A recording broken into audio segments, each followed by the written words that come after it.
আসসালামু আলাইকুম ওয়া রাহমাতুল্লাহি ওয়া বারাকাতুহু নাহমাদুহু নুসাল্লি আলা রাসূলিহিল কারীম আম্মা বাদ। সম্মানিত প্রিয় সুধী, আজকে আমরা শিখব মিকাত কি। হজ ও উমরা পালনকারীদের জন্য এটা জানা অবশ্যই জরুরি। মিকাত কি, মিকাত শব্দের অর্থ কি, মিকাত কয়টি, আসুন আমরা একটু দেখি। মিকাত কি? মিকাত হচ্ছে হজ ও উমরা পালনকারী ব্যক্তিদের জন্য যে জায়গা বা স্থান বিনা ইহরামে অতিক্রম করা জায়েজ নয়, তাই হলো মিকাত। আবার বলছি, হজ এবং উমরা গমনকারী পালনকারী ব্যক্তিদের জন্য বিনা ইহরামে যে জায়গা অতিক্রম করা জায়েজ নয়, নিষিদ্ধ, সেটাই হচ্ছে মিকাত। মিকাত হচ্ছে পাঁচটি, আমরা এখন দেখব। এক নম্বর মিকাত হচ্ছে জুল হুলাইফা বা বিরে আলী।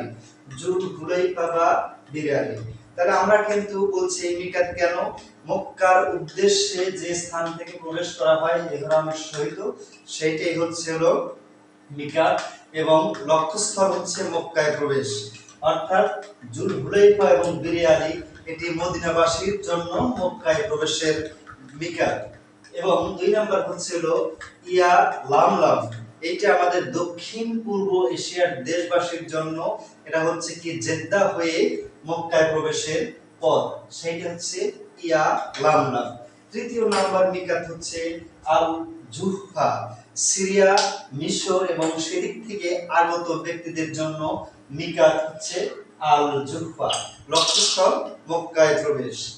চতুর্থ নাম্বার হচ্ছে কারুল মানাজির বা আস-সাইর আল কাবির। কারুল মানাজির আস-সাইর আল কাবির, এটা হচ্ছে নাজুকবাসীদের জন্য মিকাত, মক্কায় প্রবেশের জন্য। পাঁচ নাম্বার হচ্ছে জাতু ইরক। ইরাক থেকে আগত ব্যক্তিদের জন্য, ইরাক থেকে আগত বাসীদের জন্য মিকাত হচ্ছে জাতু ইরক। এই পাঁচটি মিকাত রয়েছে হজ এবং উমরা পালনকারীদের জন্য। আমাদের বাংলাদেশ অর্থাৎ দক্ষিণ এশিয়ার জন্য ইয়া লামলাম। আমরা দক্ষিণ পূর্ব এশিয়ার দেশবাসীদের জন্য ইয়া লামলাম এই মিকাত এর পূর্বে ইহরাম বেঁধে পার হতে হয়, এবং জেদ্দা হয়ে মক্কায় প্রবেশ করা হয়। সম্মানিত হাজিরিন, সম্মানিত উপস্থিতি, যে যেখান থেকে আমাকে দেখছেন অথবা দেখবেন, সবাইকে সাদর সম্ভাষণ জানিয়ে এবং শুভেচ্ছা জানিয়ে শেষ করছি। সবাই ভালো থাকবেন, সুস্থ থাকবেন। আসসালামু আলাইকুম ওয়া রাহমাতুল্লাহি ওয়া বারাকাতুহু।